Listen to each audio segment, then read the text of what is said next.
Entonces, a ver, y no hemos tenido tiempo para ver lo que queríamos compartir. Esto creo que sí va a sonar y voy a dejarles a ustedes este video que puede servir como ilustración, ¿ya?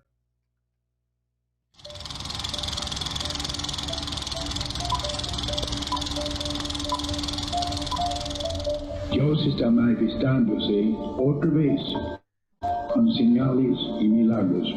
Hombres y mujeres dedicados a Dios están llevando este mensaje hasta los últimos rincones de la tierra. Ahora, para nuestros días, era un hombre llamado Humberto Krahin, con su esposa Clara, para plantar la obra pentecostal, llegaron al Perú en el año 1910 o 12, con el mensaje del bautismo en el Espíritu Santo. Después de 13 años en Ecuador y Bolivia, regresaron al Perú porque fueron muy usados por Dios en abrir nuevos territorios para el Evangelio. Pero ha sido en el año 1918 que el misionero Forrest Barker y su esposa, la señora Ethel, juntamente con el misionero Ramón Hurlbert, vinieron al Perú como los primeros misioneros de las Asambleas de Dios, una organización nueva en aquellos días, pero hasta el día de hoy, con la bendición de Dios, ha crecido enormemente con millones de creyentes en todas partes del mundo. Los hermanos Barker y Hurlbert, por recomendación de otros líderes evangélicos, subieron para abrir nuevo territorio en el gran departamento de Ancash, como un lugar muy necesitado. Ellos se fueron provisionalmente a Macate, un pequeño pueblo en la Alta Serranía, hasta saber por dónde encontrar puertas abiertas de oportunidad. Dentro de pocos meses, el misionero Ramón Hurlbert regresó al Callao, donde estableció la primera iglesia de las Asambleas de Dios en todo el Perú, y los esposos Barker se trasladaron a Yungay, capital de la provincia del mismo nombre, en el gran valle llamado Callejón de Huaylas. En Huaraz, como en Yungay y Caraz, las autoridades eclesiásticas no demoraron mucho en levantar feroz persecución contra los evangélicos, llamarles herejes y diablos protestantes, incitando así a la gente indígena contra ellos. El día 27 de febrero del año 1927, la Hermandad Evangélica resolvió celebrar su primer bautismo en agua en el río Paria, a poca distancia de la ciudad de Huaraz. De repente, un grupo de unos 200 o 300 indios, bien fortalecidos con licor, atacaron al pequeño grupo con piedras y palos. El misionero Krahin fue tumbado al suelo y privado con un pedrado en la cabeza. Su esposa fue tumbada y arrastrada por sus cabellos. Livio Erickson, mi hermano, le tiraron piedras y por fin una pedrada le alcanzó por encima del ojo izquierdo, fracturando la cabeza y tumbándole al suelo. Aunque me dejen, yo sigo a Cristo. Aunque me dejen. La noticia de la amarga persecución, en lugar de desanimarme, me dio un nuevo aliento y pude embarcar en uno de los primeros vapores llegando al Callao casi a fines del mes de mayo del mismo año 1927.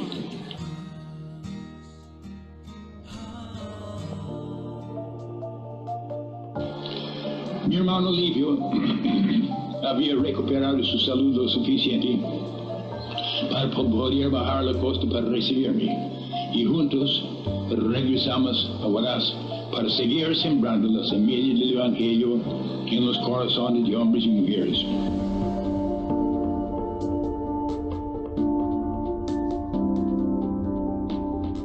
En aquellos días no existían muchos caminos carreteros, y para viajar era necesario caminar a pie o a loma de bestia.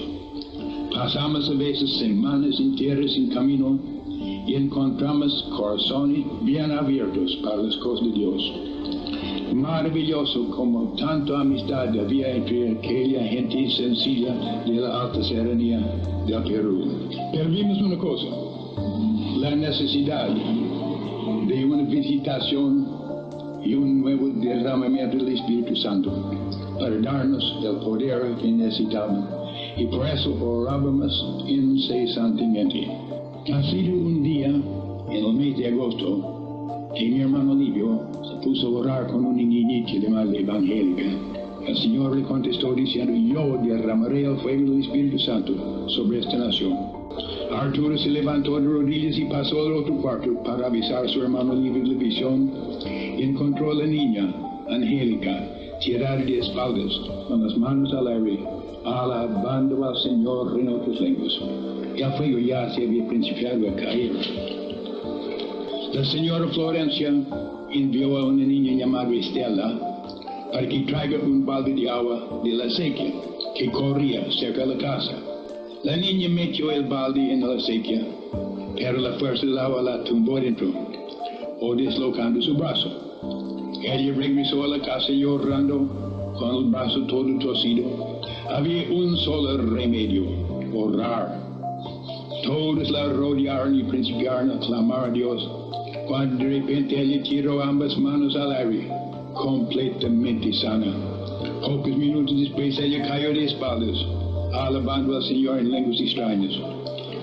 La señorita Coachman, la recién llegada misionera, estaba de espaldas, tirada en el suelo con las manos alzadas al aire, alabando a Dios en el idioma quechua. Los hermanos vinieron atónitos y dijeron: esta señorita que recién está en el Perú 2 semanas, ¿dónde aprendió el quechua? No, yo dije, ella no lo aprendió, es que Dios está hablando por medio de los labios de ella, alabando al Señor por su preciosa manoja de joyas. De allí y desde aquella fecha el Señor ha derramado su Espíritu Santo en cientos de pueblos por casi todas partes del Perú, con señales y milagros que seguían la predicación de la palabra.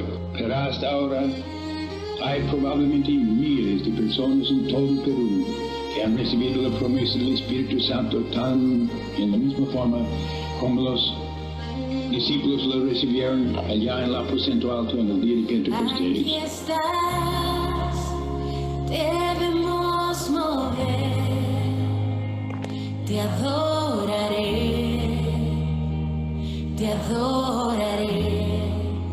te llamamos.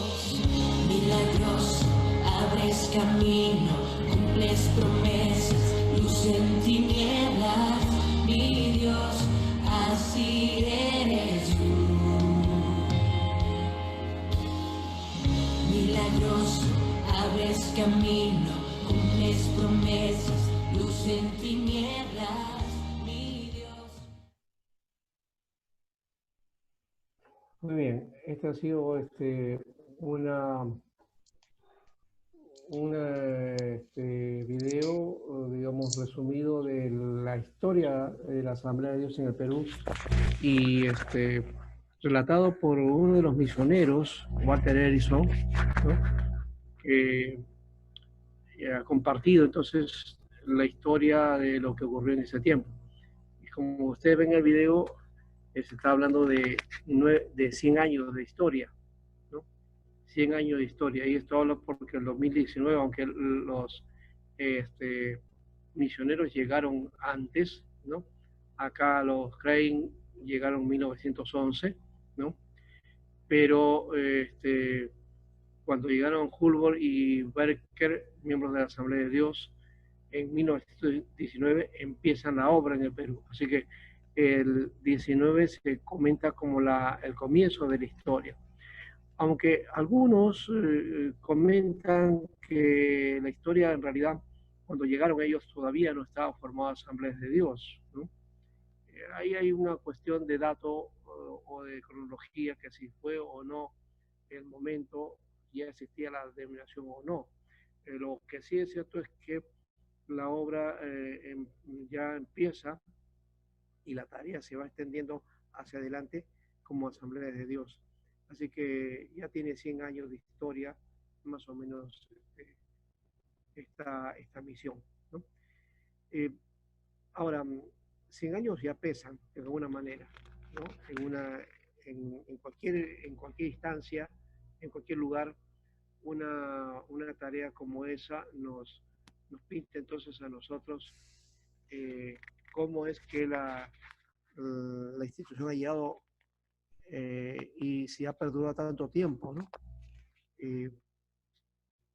Nosotros tenemos, por ejemplo, en la iglesia de la Reforma ya 500 años ya, también. Bueno, 500 años de protestantismo, perdón, me estoy equivocando.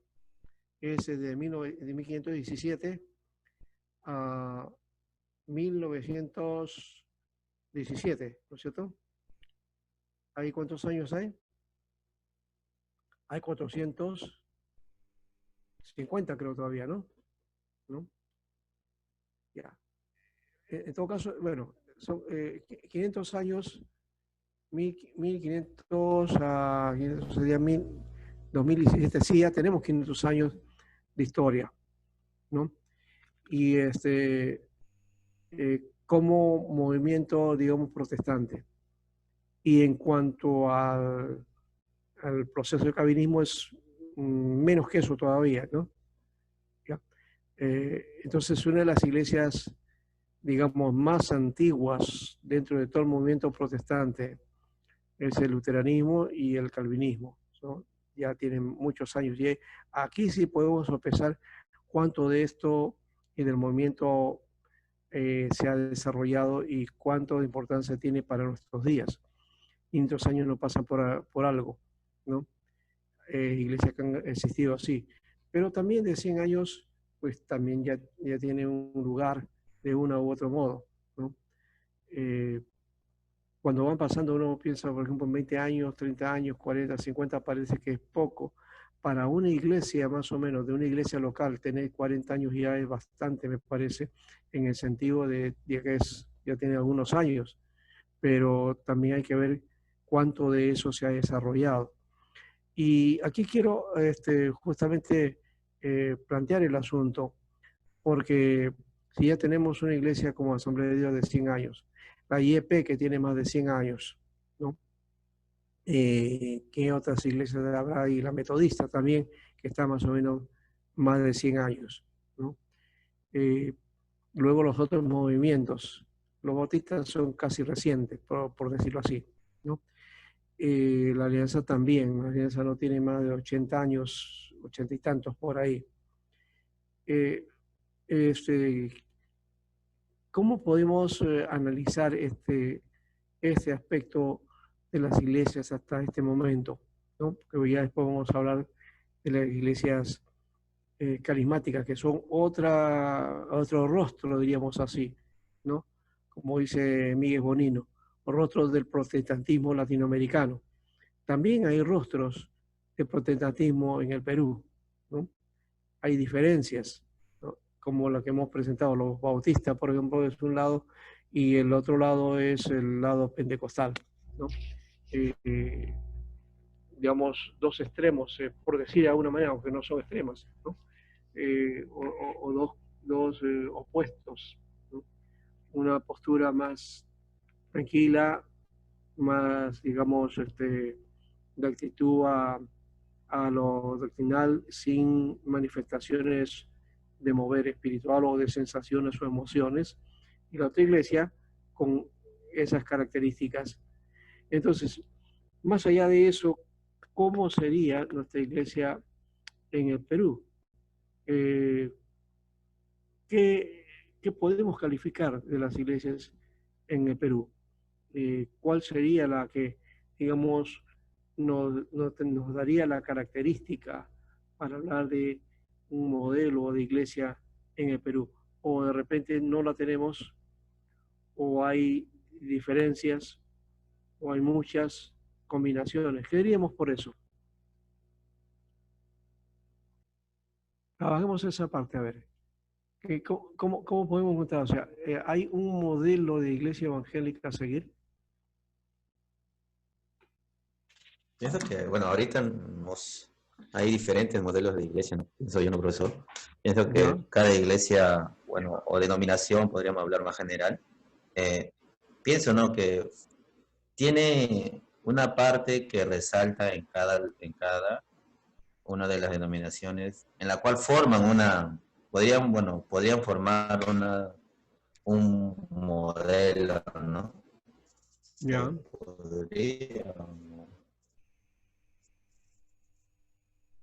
Se te fue el Eso sonido. sería un Ya, comentario. ya. Bueno, te escuchamos por lo menos, sí, la parte que corresponde.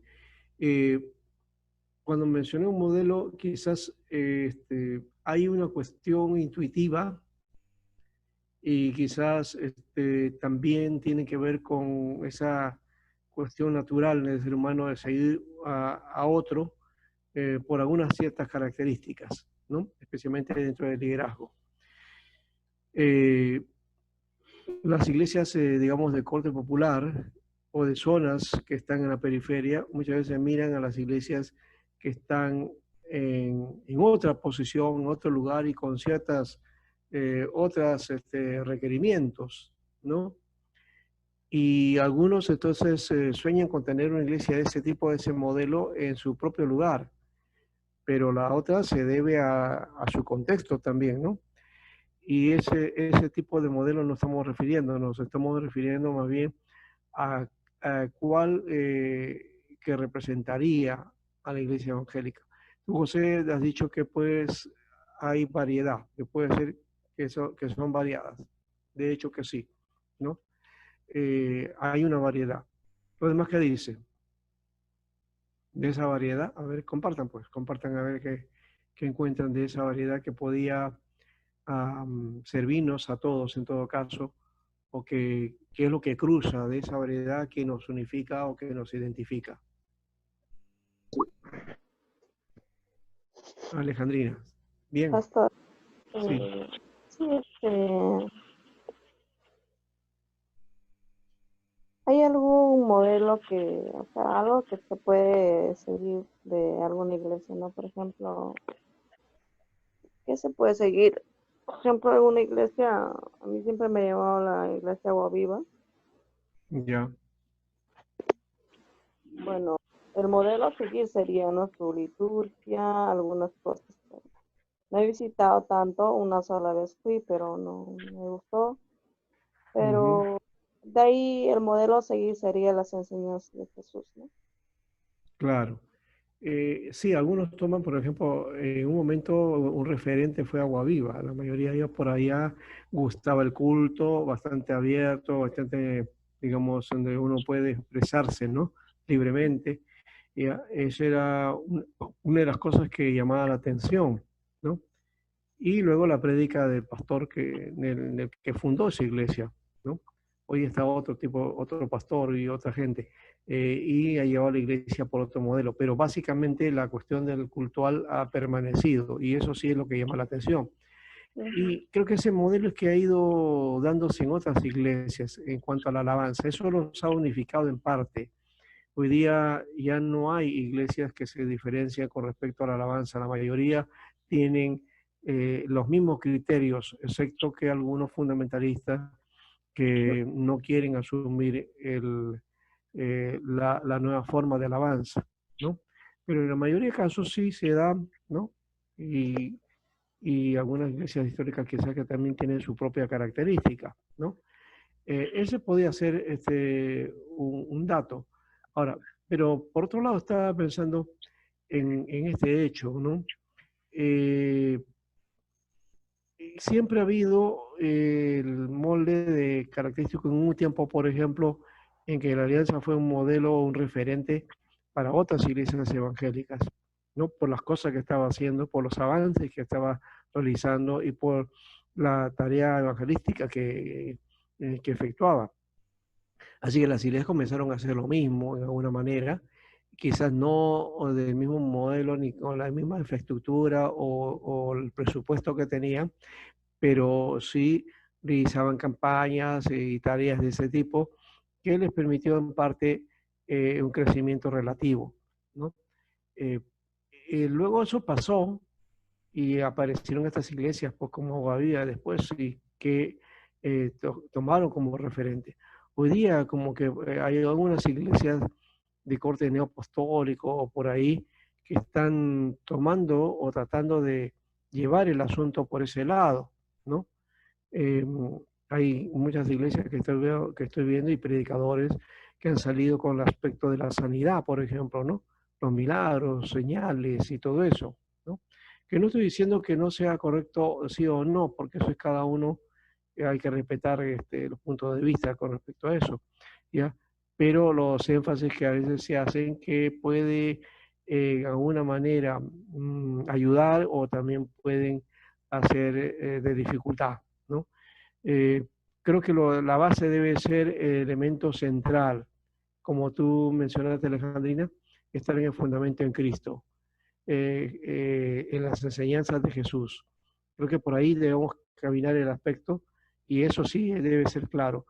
Una iglesia que siga a Jesús y que el modelo de vida sea Jesucristo y que forme en el carácter en Cristo, creo que sería un buen referente.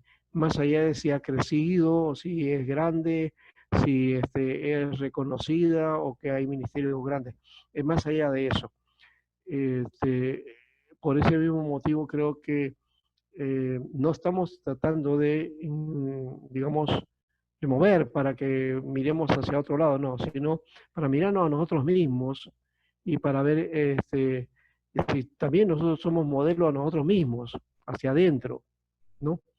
¿Qué referente o qué modelo de evangélico o de cristiano evangélico estamos formando en nuestras iglesias? Ese creo que que si vemos las otras, esto es porque, bueno, pues no estamos solos, ¿no? Pero necesitamos más bien afirmarnos en aquello que estamos aprendiendo. Creo que nuestras propias iglesias pueden servirnos de referente. Y aquí quiero justamente plantear la otra cosa, ¿no? Es qué cosa de referente que sea evangélico tienen nuestras iglesias. A ver, ahí sí creo que sería un muy buen aporte para ayudarnos unos a otros. A ver. Pastor, no entendí la última pregunta. ¿Cuál fue? Sencillo, es cuál sería el referente o la característica de mi iglesia que pueda servir también de referente a otras iglesias, o en todo caso mejor, aplicarlo de este modo. Eh, ¿Qué modelo de evangélico, cristiano evangélico estamos forjando en nuestra iglesia? Y el modelo que tiene que ver con la palabra de Dios y con la enseñanza, ¿no? A ver, por ese lado estoy planteando el asunto. Pastor, mire, ahora yo lo más importante que veo en la iglesia es amar y perdonar, porque yo veo que ¿de qué nos vale enseñar? ¿De qué nos vale predicar si primero nosotros no hemos perdonado? Si no Ya, amamos, ¿de qué ya, nos sirve hacer cosas si no estamos haciendo lo que Jesús hizo? Yo ya, veo que pastores que delegan a personas a enseñar, a discipular, 5 o 10 hermanos, o sea, que empiecen a discipular. Pero esos hermanos, ¿qué cosa van a enseñar ¿cómo se puede decir? A sus hijos, a sus discípulos? ¿Cómo van a discipular si ellos mismos no se han perdonado, no han perdonado, no aman? ¿Qué cosa van a enseñar? Esa es ya. digamos, mi preocupación, ¿no? Como iglesia, como pastores, yo creo que primero tenemos que discipular a nuestros líderes para que ellos sepan lo que van a hacer, para que formen líderes de verdad. Ya. ¿No? Bien, entonces lo que tú estás planteando es que necesitamos más discipulado, ¿no? Claro, El discipulado, ya, el discipulado, porque posiblemente sí, hay creyentes que no han avanzado, han desarrollado y de pronto lo ponen de líder y están con sus heridas todavía ahí y con cosas que todavía manifiestan y eso lo van a plantear en las relaciones en la iglesia y a veces va a ser de dificultad, ¿no? Yo pensaba más bien cuando tú me del énfasis sobre el liderazgo, ¿no? Que mal enfocado. A ver, ciérralo nomás, Alejandrina, creo tu micro para que no... Ya. Y entonces, el liderazgo mal enfocado nos lleva digamos, en vez de desarrollar, crecer, afectar a los hermanos, ¿no? A la iglesia en sí. Y a veces hasta los ahuyentamos, ¿no? En vez de animarlos y de hacerlos perseverantes en la fe. Muchas veces es culpa del liderazgo, no tanto de la persona misma. Y ahí entonces hay que trabajar la parte del discipulado muy fuerte sobre las cosas, sobre lo que es la tarea de la misericordia, el saber perdonar, el pedir perdón y el tratar de ayudarnos unos a otros, ¿no? Creo que por ahí hay una tarea que nos debe edificar. Una de las cosas que se refleja en el Evangelio es el amor. Y en la iglesia en donde se amaban unos a otros, cómo se quieren unos a otros, eso lo vemos en Hechos de los Apóstoles. Es una manifestación especial. Y creo que por ahí es donde debemos animarnos a plantear este aspecto. Y el discipulado va por ese lado. El discipulado te va marcando las características de aquello que queremos conseguir y que sean pues en el modelo de lo que el Evangelio nos propone, ¿no? Bueno, ahí hay una tarea ahí, creo que se ha dado en el clavo, Alejandrina, cómo entendernos en nuestras relaciones humanas, cómo entender el uno al otro y los conflictos que cada uno tiene. Y eso tiene que ver con discipulado y también con pastoral. Y una pastoral que no solamente es la predicación en el púlpito, sino una tarea de pastoral personal, ¿no? Amical, continua, pegado, y eso implica discipulado, que no es fácil. O sea, discipulado no solamente es una serie de enseñanzas o doctrina que uno debe tener y que debe dar o compartir a otro, sino es vivencia también, es compartir la vida. Ahí creo que nos falta, sí, tienes razón en parte. Bien, ¿alguien más?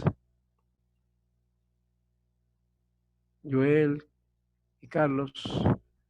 José ya había puesto sus puntos, pero si quiere comentar esta parte. Bueno, mi opinión, profesor, es más que todo, comparto una característica que la hermana Alejandrina comentó, ¿no? Que es que hoy en día, bueno, generalmente las iglesias se han enfocado netamente en llenar de conocimiento a los miembros, más no en cómo incentivar o influenciar para que ellos lo pongan a la práctica, que es lo que más hoy en día generalmente no se da, ¿no? Uh-huh. Entonces pienso que, y conclusión, que no solo es que una iglesia podría ser una muy, bueno, particularmente es oír y practicar, ¿no? Claro, obvio, luego de ser discipulado y lo que se necesita para también aprender, ¿no? Que es una herramienta y Claro, una parte también, ¿no? claro. Creo que el discipulado entonces deberíamos invertirlo en la vida misma, ¿no? En las personas. Por ahí creo que está una de las riquezas que debemos asumir y tomar como evangélicos, porque la Biblia habla de eso, ¿no? Somos una comunidad y la comunidad Sí, de creyentes, ¿qué cosas se tiene que mostrar? Misericordia, amor, piedad, afecto fraternal, ¿qué más? Mansedumbre, ¿no? Todas esas cosas que creo que son parte de lo que es la vivencia como iglesia, ¿no? Que es aquella famosa palabra de vida de iglesia. La vida de iglesia no es solamente juntarme con los hermanos, hacer varias actividades con los hermanos, hacer con los hermanos, ir a la casa de los hermanos. No solamente es eso, es una vida de iglesia. Eso puede ser una amistad eclesial, pero vida de iglesia implica relación, implica construcción, implica compartir, implica interceder unos a otros, el ayudarnos unos a otros, el procurar el bien para todos, unos a otros, ¿no? Y y siempre pensando en el bien para todos, no mirando al otro a ver qué cosa está o en qué falta tiene, sino más bien, si tiene alguna falta, pues ayudarlo a que vaya saneando esa parte y quitando de su vida aquello que está torcido, ¿no? Entonces creo que por ahí está el asunto. La iglesia entonces es una comunidad terapéutica, ¿no? Una comunidad saneadora, necesita ese aspecto también, ¿no? Sí, pues, Bien. o sea, para agregar algo pequeño más, ¿no? O sea, si vamos, ¿Sí? en la Biblia es que Jesús, o sea, Jesús tenía el conocimiento que él aprendió, ¿no? Durante, con- de parte de Dios, ¿no? Tenía el Ya. conocimiento total, ¿no? Aún los fariseos tenían el saduceos, tenían la conocimiento también, ¿no? Pero donde Ujú. hacía la diferencia mucho hacia con Jesús es que todo eso él lo practicaba y lo hacía y eso era lo que impactó mucho en las personas de que veían claramente algo diferente que era Dios, ¿no? Claro. Y no Y hoy en solamente día, eso, sino que rompía con los cánones de aquellas personas, ¿no? De aquellos que guardaban la tradición, ¿no? Y los escuadraba por completo, ¿no? ¿No? Es otro elemento también, ¿no? O sea, ¿qué cosa es aquello que descuadra de alguna manera, que no va contra nuestra propia, con la tradición, con nuestra costumbre, ¿no? No, con eso no quiero decir que cambiemos las cosas y no, hagamos todo lo contrario de lo que se hace, no, no, hay que ir por paciencia, con cuidado, ¿no? No provoquemos una revolución o una división en la iglesia, tenemos que buscar más bien la necesidad de, uno, fijarnos en el otro, ¿no? Una de las cosas que debe haber en la iglesia es el amor al prójimo, ¿no? ¿Se acuerdan de, no sé en qué pasa que está, mira cuántos se aman, dice, ¿no? ¿No? Entonces, el amor que cubre multitud de errores, que significa que nos va perfeccionando, no que oculta o que permite los errores o los pecados. Eso no es amor, ¿no? El amor siempre rompe con todas esas cosas y va marcando esta línea y nos hace mejores para mejor y para mejor de unos a otros. No es entonces uno que sea solamente el modelo o uno que quiere ser espiritual y el otro no. Ese es un problema que la iglesia tiene desde el comienzo. Siempre ha marcado eso y algunos se ganaban pensando que eran espirituales y criticaban a otros, ¿no? Esos conflictos persisten hasta ahora. Es parte de la naturaleza humana y posiblemente iglesia perfecta no vamos a tener nunca, ¿no? Pero estamos en la perfección, que no se utilice esa frase de no somos perfectos para permitir todas nuestras fallas, ¿ya? Y al final somos de tropiezo a los demás. Necesitamos más bien reconocer nuestras fallas y tratar de enmendarlas poco a poco y de ayudarnos unos a otros, que creo que ese es el camino, ¿no? Hoy día estamos lejanos ahorita por la cuestión de la pandemia, pero es necesario también, o sea, renovarnos en esto. Y quizás el Señor nos está permitiendo estar ahora cada uno en su lugar y tratar de evaluarnos también cómo hemos ido hasta ahora como cristianos, ¿no? Como evangélicos. Y qué hemos hecho en nuestras iglesias. Y que cuando volvamos, vayamos rectificando aquellas cosas que no se ha hecho bien, comencemos a hacerlas mejor, de tal manera que podamos edificarnos unos a otros, ¿no? Entonces, el conocimiento bíblico doctrinal es importante, pero el conocimiento sin amor, ¿no? Sin la relación no sirve, ¿no? Y tampoco mucho amor y mucha emoción sin conocimiento bíblico también nos lleva por otro camino, ¿no? Entonces, no caer en el emocionalismo tampoco. Ese es otro lado, ¿no? Bien, José, Joel, creo que no participaste, sí. Sí, bueno, yo pienso que la riqueza de la iglesia protestante está en su diversidad, ¿no? Eso a mí me parece bueno. Ya.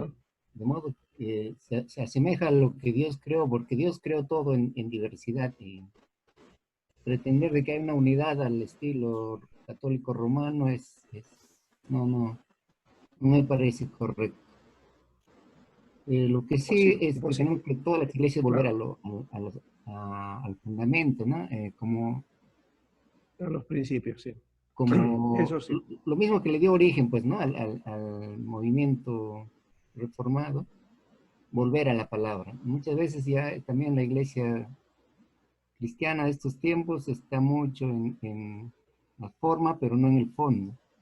Volver al fondo, como ya han dicho mis hermanos, ¿no? El discipulado. ya, Y otro claro. tema que estamos descuidando mucho es el evangelismo. Ya no se ve, ¿no? Como años anteriores, en las calles o los grandes predicadores que se traían de afuera, grandes campañas, todo eso, o sea, se ha descuidado bastante. Claro, podríamos hacer eso, pero desde, con un método diferente, pero sin dejar de evangelizar, ¿no? ¿No? Está bien lo que tú estás planteando porque somos una iglesia con muchos matices y hay que aceptar esos matices. Por eso estamos hablando y comentando esta historia, ¿no? Aquí en un seminario presbiteriano podemos hablar de los bautistas, de los pentecostales, de los carismáticos, de las iglesias históricas, y no nos hacemos ningún problema, ¿no es cierto? ¿Por qué? Porque esos son los matices que tiene la iglesia justamente, ¿no? Que si pensamos en la iglesia como con un solo parecer, que queremos alinearlos a todos de esa misma manera, es bien imposible, no se va a poder dar, ¿no? Entonces hay eh, iglesias que se van dando de acuerdo al contexto, de acuerdo a la forma, y creo que cada persona se va a identificar en alguna manera con una u otra y va a estar a gusto en el lugar. Y cuando uno madura y crece, pues se hace fiel, no va a estar extrañando. Algún día podrá ir a una iglesia por ahí de visita, pero no se va a querer colar ahí o querer estar ahí, ¿no? No, porque si hay madurez, vas a ver cómo enfrentar la situación. Y puede ser también que pueda compartir tranquilamente entre una y otra iglesia sin ningún problema, ¿no? Porque al final somos de Cristo. Qué bueno eso. Carlos,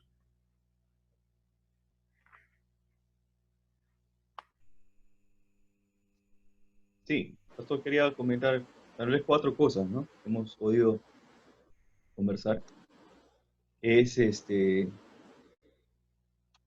lo siguiente, ¿no? Lo que ya estamos conversando es que la iglesia cristiana como tal es bien plural, ¿no?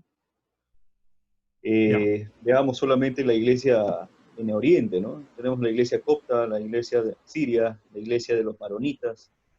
Son Ujú. iglesias desconocidas para, creo que todos nosotros, pero que sería bueno estudiarlas y conocerlas, ¿no? Que es una expresión muy particular del cristianismo que no necesariamente tiene que asemejarse a nuestra forma, a nuestra expresión de ser cristianos. Entonces, dentro del cristianismo hay múltiples formas de expresar nuestro amor a Cristo, ¿no? Y también podemos ver dentro de la iglesia evangélica a la cual pertenecemos también muchas formas de expresión de, de ese amor, la fidelidad, el seguimiento, el ser discípulo. Así que yo creo que no hay una ortodoxia en el sentido de ser cristianos, ¿no? Aunque muchos Ujú. hablan de ser ortodoxos y volvernos a la sana doctrina, ¿no? Pero hay que definir qué es sana doctrina también. Y ahí Ujú. vamos a encontrarnos con que no hay una sola forma de expresar nuestra adoración, nuestro acercamiento a Dios. La segunda cosa que también quiero precisar es que la iglesia evangélica se ha dividido, creo que en los énfasis que le hemos dado a muchas cosas que creemos, ¿no? Unos creen en los dones, otros no creen en los dones, otros creen en el fin del mundo, otros no quieren hablar del fin del mundo. Unos hablan del bautismo por inmersión, otros por aspersión. Unos hablan de que la cena eh, debe ser domingos, otros debe ser una vez al año. Y creo que es solamente para ejemplo, ¿no? Nuestros énfasis nos han dividido. Y en realidad, esos énfasis han hecho de que la iglesia evangélica hoy esté bien fragmentada. Y no sé hasta cuándo va a parar eso. Y voy con lo tercero, ¿no? Y creo que haciendo una crítica muy personal, creo que todos coincidimos de que la iglesia tiene que volver a la unidad, ¿no? A la unidad que es el mensaje de Cristo, a la unidad que nos convoca, quien nos ha llamado, que es Cristo, teniendo al modelo que es Cristo, el modelo como nuestra partida y nuestro final como creyentes, ¿no? Y que a eso nos ha llamado Jesucristo en la comisión, ¿no? De que vayamos a dar el mensaje de la buena nueva, de que Cristo está presente y de que da esperanza al mundo, ¿no? Ese más bien es nuestra tarea, y no perder el tiempo en otras tareas que no sea el mensaje de dar a conocer al Cristo de esperanza, ¿no? La proclamación. Y bueno, creo que la iglesia, este es el último punto, creo que también yo hablaría de una iglesia ahora, entre todas las cosas buenas que tiene la iglesia evangélica, la iglesia actual, yo creo que también es una iglesia un poco desahuciada. Y esto es un poco fuerte hablarlo en ese sentido, ¿no? Y hablo en este término porque es una iglesia que solamente espera un futuro glorioso para con ella, ¿no? Pero no se da cuenta que el reino de Dios está en medio de ella, el reino de Dios se ha acercado a ella, el reino de Dios está disponible para ser vivida hoy, ¿no? Y seguimos, sobre todo en las iglesias de corte más fundamentalista, creo que se ve esto, ¿no? El mensaje solamente es el cielo y el mensaje es el infierno, ¿no? Y que hoy no vemos la posibilidad, desde esa óptica, la posibilidad de vivir un reino ahora, ¿no? Y creo que Cristo es esperanza, no solamente para el futuro, es esperanza para el presente. Y la iglesia se ha olvidado en ese sentido de este mensaje que está vivo ahora, y que podemos tener cercanía a ese mensaje, vivir esa plenitud que Cristo nos dice que nos va a dar como hijos suyos, ¿no? Entonces, hablo de iglesia desahuciada porque en este tiempo, en esta época, empieza a tener crisis en medio de esta pandemia, pero no vive la paz, no vive el amor, la ternura, el acompañamiento, la misericordia que Dios ya nos ha dejado a través de su Hijo que es vivo entre nosotros, ¿no? Entonces yo creo que el mensaje tenemos que volver a Cristo y volver a vivir o a pronunciar, a proclamar ese mensaje de que ese reino no es un reino futuro. Si bien es cierto, creemos en un cielo, pero que el cielo no debe ser nuestra meta, ¿no? El cielo no debe ser nuestro final. Nuestra meta es vivir aquí con Cristo y vivir su plenitud mientras vivamos. Y el cielo sea una añadidura para todo creyente, ¿no? Un complemento, un regalo final, nada más. Eso quería mencionar. Muy bien, y el punto que has dado es curioso porque podríamos hablar de esa visión milenarista, ¿no? Media escatológica o futurista de la iglesia. Es el tiempo y es la que hoy día está en boga, ¿no? Lo vemos en las redes ahí, todas las cuestiones que se dan acerca de eso. Y hemos olvidado el reino de Dios aquí, y que el mensaje de Jesús fue eso, ¿no? Arrepentidos porque el reino de los cielos se ha acercado. O sea, el reino de los cielos está cerca, y no solamente tan cerca, sino está a disposición, porque la iglesia puede vivir el reino de Dios hoy día. No pensar el reino de Dios en la eternidad, en el cielo, ¿no? Sino que esa salvación ya la estás viviendo ahora. Y la salvación es un hecho actual, presente, no a futuro, ¿no? No cuando nos vayamos de aquí, ¿no? Entonces la eternidad también, ¿no? Es el presente ahora, ¿no? No cuando pasemos de esta vida a la otra. Ahí recién estamos en la eternidad. Esa creo que es una visión que hemos dejado por un lado. Y por otro, que hay iglesias también que tienen otro enfoque extremado, ¿no? Porque hablan del reino de Dios, pero en cuanto a posesión, en cuanto a economía, en cuanto a prosperidad, ¿no? Entonces, crean el reino de Dios desde una manera materialista, ¿no? Desde la cuestión economía. Por ahí entonces se van por ese lado, ¿no? Y entonces ya no pintan el cielo, están hablando de los disfrute acá, ¿no? El disfrute de que tú puedas alcanzar esto y que vas a alcanzar lo otro, pero también desfigura el sentido del reino y el sentido del evangelio.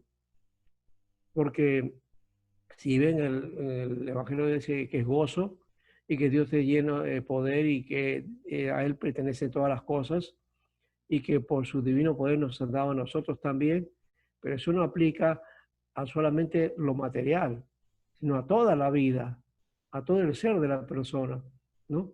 Y que pueda construir el reino. Y cuando tú hablas de reino, yo creo, entiendo que es justicia, derecho, amor, fidelidad, integridad. Y creo que por ahí nos está faltando eso, ¿no? ¿Cuánto de eso aplicamos en nuestras iglesias? Primero, ¿no? El reino de Dios que habla de equilibrio, sabiduría, y planteamos las cosas con sabiduría, o todavía estamos en el viejo régimen, ¿no?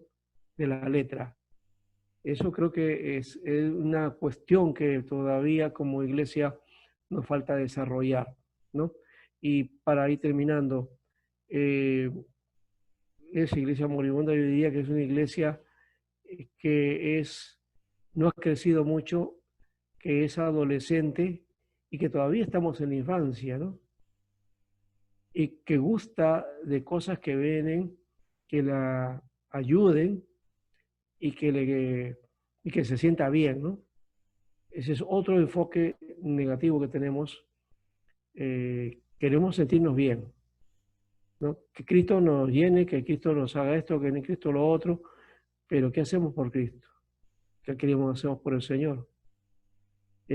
¿Cómo ponemos nuestra vida en las manos de Dios? Porque hablamos de consagración, pero la consagración está reducida a las tareas que hacemos en la iglesia. Estoy consagrado porque hago cosas en la iglesia, pero ¿no será la consagración también un hecho factual en la vida casera, en la familia, en el hogar, entre los amigos? Entre ir analizando nuestros días también, ¿no? Hay días donde de repente sí hay situaciones, depende del temperamento de cada uno, conflictos internos que uno tiene, problemas existenciales y anda de un carácter, ¿no? Luego Dios tiene que ir obrando y trabajando y sacándote de esta situación y llevándote a otro estado, a otro momento. Entonces, saber que somos eso, ¿no? Somos seres que existen, pero que sentimos, que amamos, que nos dolemos, que nos condolemos, que sufrimos, que tenemos conflictos, que tenemos problemas unos a otros, pero en medio de eso, ahí estamos sembrando el reino de Dios, ¿no? Entonces el reino de Dios no debe ser una cosa ajena, una cosa allá arriba. Sí, es cierto que va a decir, la Biblia habla de los cielos, de las calles de oro, ¿no? Mar de cristal y todo eso, que no es tampoco literal, ¿no es cierto? Sino que nos está dando una visión de aquello que está en la eternidad, en ese estado, ¿ya? Pero que hoy día nos llega de una manera en cuanto a que afecte nuestra vida, en cuanto a que afecte nuestro entorno, nuestra temporalidad. Ahí terminando. Creo que tiene que ver con que lo eterno debe afectar lo temporal. No es que lo temporal termina para que recién empiece lo eterno, ¿no? Lo eterno debe afectar nuestra temporalidad. Y vivir en esa dimensión no es tan fácil, ¿no? No es tan fácil. Algunos piensan que eso se da porque cuando tú tienes que hacer mucha oración, mucha dedicación, podría ser, pero no siempre es ese lado, no es es la dimensión de la visión que tienes de vida, que es hecha por el Espíritu Santo que va trabajando en lo interior, en uno, ¿no? Y que que tiene que manifestar hacia afuera, que no solamente es entonces una cuestión espiritual. Aún nos habla de eso, ¿no? No, yo quiero tener vida espiritual, pero ¿qué es tener vida espiritual? ¿Es solamente tu relación con Dios o es tu relación con Dios que se manifiesta en la realidad, en el entorno? Si en mi entorno, en mi carácter, en mi ser, no se manifiesta eso, entonces mi experiencia espiritual no tiene valor, ¿no? O en todo caso lo estoy reduciendo, no porque Dios no pueda hacer el cambio, sino porque yo lo estoy impidiendo y me estoy quedando en el momento estático, ¿no? Como Pedro, ¿te acuerdas? Cuando Pedro estaba ahí en la transfiguración, y dijo, Señor, qué bueno es esto, acá hagamos unas cabañas, unos tabernáculos y aquí nos quedamos, qué bonito. Eso parece que llama la atención, pero el Señor nos plantea otra cosa, ¿no? Bajar. Y bajar porque hay que condolernos, hay que sacrificarse y hasta a veces vivir en esa adversidad nuestro cristianismo, ¿no? Hoy estoy pensando en eso, ¿no? En medio de la pandemia, en medio del dolor, ¿cómo vivir nuestro cristianismo, nuestra fe hoy día? ¿No? O ver cómo se van algunos. Hoy día fue la noticia de un pastor reconocido de un ministerio que estaba marcando más o menos y que su mamá se fue el viernes, partió, y él el sábado a la madrugada dice que lo llevaron y estaba mal. Y hoy día acaba de morir en la madrugada. No más de 2 días ha estado en el hospital y no pudo resistir. No sé si fue a última hora, no sé qué pasó, lo cierto es que ya partió, ¿no? Y a mucha gente que lo conocía le ha pegado porque es uno de los líderes fuertes que ha habido, ¿no? Ha sido pastor en la Alianza, ha estado en San Juan del Urigancho, ahí tenía su centro, ¿no? Y él marcó mucho tiempo y está unido a una institución del extranjero, porque él dirigía esta institución aquí en el Perú, ¿no? Entonces ha sido un personaje interesante. Pero ese es un dolor que muchos están cargando hoy día, de los que estaban alrededor de él. Es eso, la compasión la que tenemos que plantearnos hoy día, ¿no? En medio de eso, ¿no? Bueno, gracias a Dios que en parte entre nosotros todavía no ha habido, por lo menos de los que conocemos alrededor, o presbiterianos, no ha habido ninguna afectación todavía. Pero eso, más allá de eso, nos debe condoler lo que pasó en las otras iglesias también, ¿no? Entonces, eso creo que tiene que ver con la solidaridad. Y el reino de Dios también es solidario, ¿no? Bien, ahí planteamos el asunto y gracias, Carlos, por ese punto que has planteado, el reino de Dios. ¿Qué es más importante, forjar iglesia o el reino de Dios? No, yo no estoy diciendo que no hagamos iglesias. Creo que plantear iglesias en función al reino de Dios, ¿no? Que creo que esa es la... Sí. Algo. Sí. Creo que estamos en los últimos minutos. Pero comentar lo siguiente, ¿no? Muchos cristianos todavía creen que el reino de Dios es la iglesia, ¿no?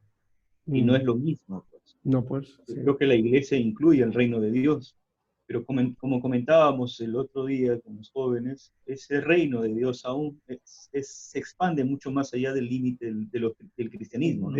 Claro. Porque reconocemos que Dios es rey y Él actúa soberanamente en todo el mundo, ¿no? Pero que ese reino se hace visible, como diría Calvino, a través de su iglesia. Nosotros somos llamados a reflejar ese reino, ¿no? Somos los primeros llamados, digámoslo así. En realidad, Dios sigue manifestando su reino en todo el mundo. Así es. Y yo diría que somos obligados inclusive, ¿no? Porque somos los primeros que debemos reflejar el reino de Dios. Pero muchas veces ese reino de Dios se ve afuera y no dentro de la iglesia. Y ahí viene nuestro problema, ¿no? Que a veces eso es como una especie de golpe o una cachetada a nosotros, ¿no? Que vemos en otro esas características del reino de Dios que se deben dar en nuestra iglesia, ¿no? Pero en fin, ese es el camino, en todo caso, y todavía, mientras haya vida, podemos ir rectificando y caminando en el Señor para que el reino de Dios se haga concreto, ¿no es cierto? Bien, quedamos ahí ahora. La próxima semana entonces vamos a hablar del carismatismo y de las iglesias apostólicas. Creo que ahí vamos terminando. Y la siguiente para ir dando los matices de las tareas que les mencioné que cada uno debe presentar, ¿ya? A modo de, digamos, de anecdotario histórico de sus iglesias, ¿ya? Entonces, ahí quedamos con esto y termino la clase hoy día. Gracias para todos.